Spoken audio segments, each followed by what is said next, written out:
நீங்கள் மருத்துவத்தில் எந்த புத்தகத்தை வேணாலும் படித்து பாருங்கள், எந்த புத்தகம் எடுத்து படித்து பாருங்கள்.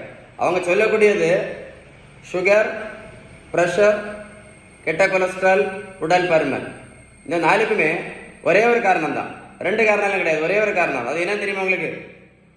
இன்சுலின் ரெசிஸ்டன்ஸ் தான் அவங்க ஒரே காரணமாக சொல்கிறாங்க. Insulin resistance. அதே மாதிரி தான் நீங்கள் எந்த புத்தகத்தாலும் படித்து பாருங்கள். இந்த இன்சுலின் ரெசிஸ்டன்ஸ்னால தான் இன்றைக்கி நிறைய பேர் இன்சுலின் போட்டுட்ருக்காங்க. சுகருக்கு மாத்திரை, ப்ரெஷருக்கு மாத்திரை, கொலஸ்ட்ராலுக்கு மாத்திரை மட்டும் இல்லை, இந்த மாதிரி வயரை வச்சு கஷ்டப்பட்டுட்டு இருக்காங்க.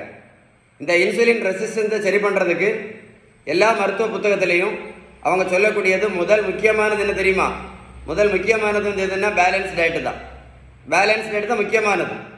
அடுத்தது உடல் உழைப்பு, மூணாவது நல்ல தூக்கம், நாலாவது தான் மாத்திரை, அஞ்சாவது தான் இன்சுலின். நல்லா கேட்டுடுங்க.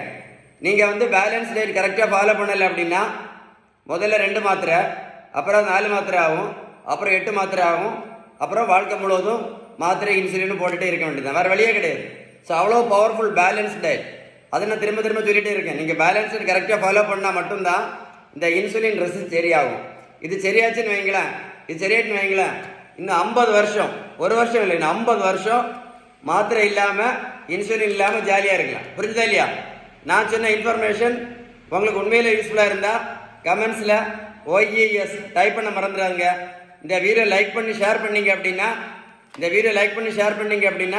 நிறைய பேர் எதை பற்றி புரிஞ்சுக்கிடுவாங்க, பேலன்ஸ் டயட் பற்றி தெரிஞ்சுக்கிடுவாங்க. ஸோ மறக்காமல் லைக் பண்ணி ஷேர் பண்ணுங்கள். ஓகேவா?